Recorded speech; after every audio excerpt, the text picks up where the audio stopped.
I don't know why the television keeps turning on by itself. That's kind of creepy. Welcome back to the channel. My name is Jorge if you're new, and I love all things home decor, including making our homes look beautiful. And yes, our home is pretty much our sanctuary if you think about it. It's where we spend a good amount of our time in. It's what keeps us safe. Ideally, it's what makes us comfortable, and it should look beautiful, right? So today I'm sharing a couple of ways to make our home look beautiful without breaking the bank.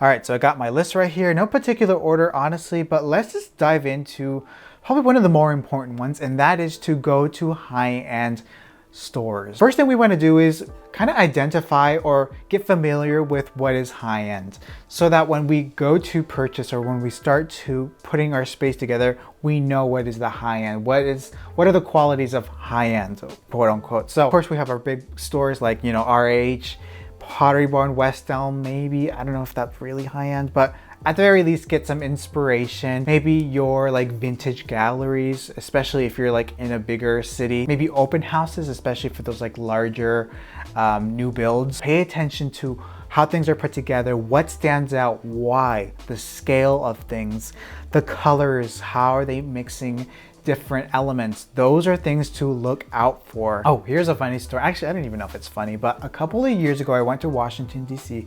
with my friend for a conference. And you know how conferences go, right? And one day we were just like, all right, let's just dip out. And so we went to a couple of museums. I think they were the Smithsonian museums, but we went to a couple of art ones, and maybe it's just the ambience, but you can get inspiration anywhere at the art museum. Of course, we have these exquisite art pieces from centuries ago, right? And just the ambience, the design, everything, like from the paint that they chose for the artwork to see how the artwork kind of comes forward at you. The flooring, the molding, all those details really matter. And even the plants, now I know where you're thinking, Jorge, I don't have access to these places, or I don't want to leave a house. I get it. I'm a homebody.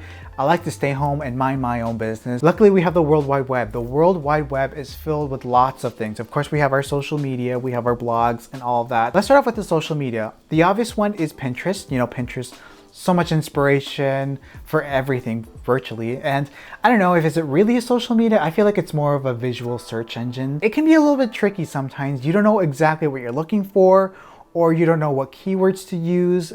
It can be a challenge. Maybe it's worth starting, by the way, go follow my Pinterest account. Maybe it's worth starting a new Pinterest account that's just for home decor, or just use the one that you have.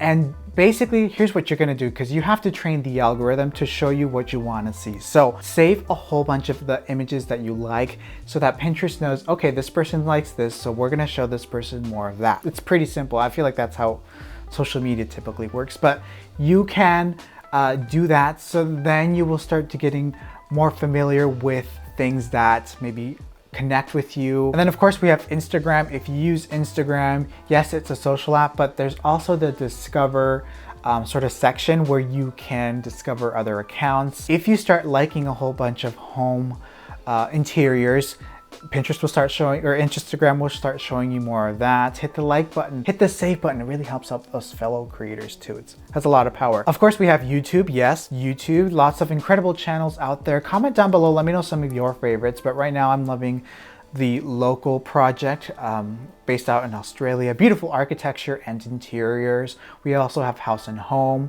you know, Arc Digest, Vogue, I think is another one. And let's see, I'm trying to not miss any. Sophie Patterson is one that I'm really loving. I love her work. Then we have Living Big in a Tiny House. Now, I know what you're thinking, high-end. Yes, here's why. High-end, or I guess good design, comes in all scales. It doesn't necessarily need to be a big space. And what I like about Living Big in that channel, you see all of it, right? We see some spaces kind of interesting in terms of design, and then there's some that are really just well designed, maybe by an architect or a professional designer. And it's nice seeing how you can mix different materials together. And it's definitely more manageable in a smaller space. TikTok, I don't know about high-end design there. I haven't really found any accounts. If you know of any, let us know down below, but I don't know. Go follow my page though. I'm starting to get more active on there. I think I had a video go viral this morning. Television shows, Dream Home Makeover is good, but also step outside of the home decor niche. Look into your favorite television shows. Maybe you'll find some inspiration about the interiors. Maybe you connect with the set design that are on the television shows. Maybe there's something there. And of course, we have our blogs, our website. Definitely one to consider is Arc Daily. Us in the architecture world are obsessed with this one. You know, a great one-stop shop for architecture, inspiration, and interiors, and all sorts of other things. But it's nice seeing sort of the architectural side because with those spaces, they tend to be a little bit more timeless, creating that sort of luxurious feel. All that work's making me tired. I think it's time for a snack, and guess what I'm having? Magic Spoon. Yes, we love Magic Spoon. We got some new flavors today. We got maple waffle, we have cookies and cream. We also have cinnamon and blueberry. I love blueberry. Today I think I'm gonna have some cinnamon. Oh, weird question. Do you put the milk in first or do you put the cereal in first? I like to put the milk in first. I know. Cheers. And if you haven't heard the news, Magic Spoon is the healthy cereal that tastes too good to be true. Honestly, growing up, I used to love that sugary cereal. We all know it, but it has a lot of junk in it, and Magic Spoon delivers that nostalgia without the guilt. In fact, Magic Spoon, they have 0 grams of sugar, 13 to 14 grams of protein, and only 4 net grams of carbs in each serving. And guess what? Only 140 calories per serving. And I have some exciting news. Magic Spoon finally has come out with cereal bars. They turned their delicious cereal into a healthy snack on the go. And for flavors, we got cookies and cream and cocoa with peanut butter. Every bar has 10 grams of protein, 1 gram of sugar, and only 4 net grams of carbs. Magic Spoon cereal bars are available starting February 24th while supplies last. And yes, Magic Spoon's giving Casa Refined subscribers $5 off your order by going to magicspoon.com/CasaRefined or using Casa Refined code at checkout. And Magic Spoon is so confident about their product, it is backed with a 100% happiness guarantee. So if you're not satisfied for any reason, they will refund your money, no questions asked. So click on the link below and use code Casa Refined so you can get $5 off your order. Go to magicspoon.com/CasaRefined. And guess what? To all my Canadian and UK fans, yes, Magic Spoon is now delivering to Canada and the UK. So be sure to grab yours today. Okay, let's get more specific on how to make your home look expensive. So now that you've gathered some inspiration, maybe narrowed it down, printed some of your favorite images, it's time to treat this like a design project. You are the designer of your space. So maybe put together a folder, a notebook, or on your computer, kind of keep things organized to help you through the process. And it might take some time, that's okay. Figure out your budget or price range, or how much money do you want to allocate to your refresh or your design. What's working in your space, what's not working, and what are your goals, right? Who's living at your house? So now let's get into some more specific things on how you can maybe make your home look expensive. And these are just my opinions here, right? Number 1, light fixtures. Light fixtures are very important in a space. They are the jewelry of a space almost, especially when we look at those ceiling light fixtures, sconces. And maybe it's time to upgrade the ones in the common areas like your kitchens, bathroom vanity, entryways, maybe dining areas. Maybe those are the ones you upgrade, maybe DIY them, what have you. Those are the showpieces. In some cases, maybe we don't want them to be the showpieces. Maybe we just want it to support the space. You already have a lot going on, but sometimes those are the ones that you kind of want to elevate in a sense. So pay attention to that. Figure out what light fixture works best. Scale is very important, the color, all of those things. And I'm always sharing some of my favorites over on CasaRefined.com.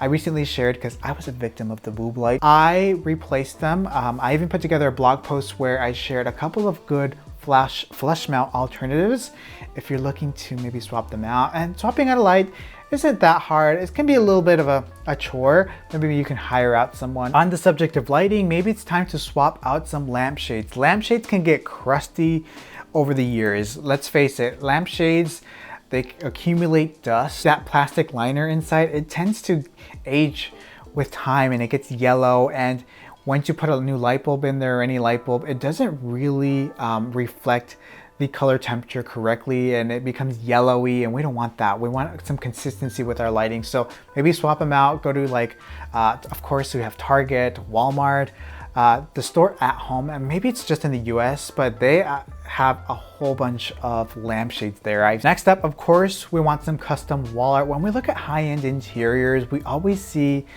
custom artwork, or artwork that is just, it doesn't always need to be a statement, but sometimes artwork can really kind of elevate. Original art is expensive, right? Take a look at your local college art department. Get in contact with them. Maybe they have some art students who are selling their artwork. Maybe you can look at your local like art fairs, or of course DIY. You know I love DIYing here. I have a couple of videos and a couple of DIY large artwork videos that I have done, and I probably will do some more. I actually have a couple good ideas, and they're pretty approachable, nothing too complicated. And maybe you're not the most DIY savvy person. Maybe you can buy artwork, maybe it's one of those mass produced, nothing wrong with that. Maybe you can take one of those and paint over it. Maybe it's controversial, I don't know. People will get over it though. You can paint over it. Maybe there's a specific color that you don't like and you want to integrate it more with your color scheme at home. Take it and paint it a little bit. Maybe paint the frame if you don't like the frame. So many different things that you can do in terms of DIY. You don't necessarily need to paint the entire thing from scratch. Another thing to make your home look high-end, feel sophisticated, feel luxurious, is to use pleated curtains where you use curtains. So, you know, not every window needs a curtain, but where you're using drapery, pleated curtains looks very elegant. And I actually recently did that. Actually, I didn't really pleat the curtains, although these curtains are good for pleating. They have the thing in the back to do that. But you can use clips to do that. I have a little technique to do that. You can probably find it in one of my videos. If you're looking for really affordable curtains that are pleatable, I don't know if that's a thing, IKEA has a lot of them. I can't remember the name of that one that I see a lot, but it's the white one. Might be the Ritva. Those come with the tape in the back where you can just buy some hooks on Amazon and pleat them yourself. And I think the ones that I have, I'll link the ones that I have for you because they can be pleated as well. I might actually do that soon. And let's not forget to steam them, all right? We do not want wrinkly, crusty curtains. The next thing we can do to make our homes feel high-end is to incorporate a vintage element. That could be a furniture piece, a lamp, or a couple of home accents. Because when we look at high-end interiors, and it's gonna vary of course by style, but when we look at those high-end interiors that feel timeless, because timeless, I feel like it's a luxurious quality, is they really do a good job blending different sort of maybe time periods. It doesn't mean you need to step outside your design style, incorporate it into your newer items. That starts to make it feel more lived in, more curated, not necessarily lived in, but more curated. It makes it feel more intentional, and that definitely feels high-end to me. Let's address wall-itis. I can't remember where I heard this term first, but wall-itis is a thing, and that is when all of the furniture is pretty much pushed up against the walls so much that you don't really even see where the ground meets the walls anymore. So definitely one thing to do, and it's especially for those more living areas, I would say, bring your furniture towards the center of the room where appropriate. Maybe that means maybe the sofa is not necessarily against the wall. There's nothing wrong with it being on the wall, but maybe if you move it in a different area, maybe put like a console, and I don't really like consoles behind sofas, but maybe like a bench or something, or maybe your accent chairs, the kind of more in the center of the room. Create sort of a flow around the center of the room so that when you sit anywhere, you have a good view and it doesn't feel that things are too cramped up into the wall. Maybe a rug, a large area rug is a good way to do that, so that this feels a little bit more grounded, a little bit more put together. Of course, I said large area rugs, the bigger the better. In this case for rugs, we still want to see your flooring, but large area rugs, it just gives that illusion of a larger space. They don't necessarily need to be expensive. You can look at places like Walmart, Lowe's. I've seen some at Lowe's. And what's great about those is you can return in store if they don't work out. Rugs USA is a really good affordable one. They have lots of options online. I'm actually partnering with them on Instagram, and I have a 10% discount link if you want to check it out there. But on Instagram, I'm sharing a couple of my favorites and just trying out different rugs and other home accents as well. I think we're gonna end on this one, and this one is to use fresh florals. I say this all the time and I will continue to do so. There's nothing quite like the real deal. Fresh florals, when we look at those high-end interiors, those beautiful final shots, the photography, we always see a nice flower arrangement, a branch with some leaves. Sorry. or maybe a plant. And I feel like with that, it's honestly a luxury because florals can add up real quick if you're buying them. Do what I do. If you have access to some branches outside, go get those branches, bring them in here. I like them dead. I like my branches dead, especially in the winter time, fall time, there's no leaves on them. It's fine, they look sculptural. Look at those behind me. There's elegance to that. They even still have some of those dead leaves on there. There's something elegant about bringing in some, maybe it's dry florals too, that's another one. Dry florals, or just something that brings in nature inside, whether it be dead or alive or fake. Now, faux plants. Where do we get our faux plants or faux greenery? I have sometimes been lucky at Target. You know, they kind of sell up fast, but Target is a good one for that. A floral, I have not tried a floral personally, but I have been seeing really good reviews on it from other like Instagram accounts that people are really liking that. I'm gonna try to contact them, see if we can do something. Go to a flower shop, go to a Trader Joe's, all of those things. It really makes a difference bringing in that connection to nature, that, you know, liven up the place. All right, I'm starting to lose my voice, so I think we're gonna call it good for the day. I think it's raining outside, so there goes my car wash. But hey, I'm still gonna go on a cute lunch. Thank you so much for watching. I hope that you enjoyed this video.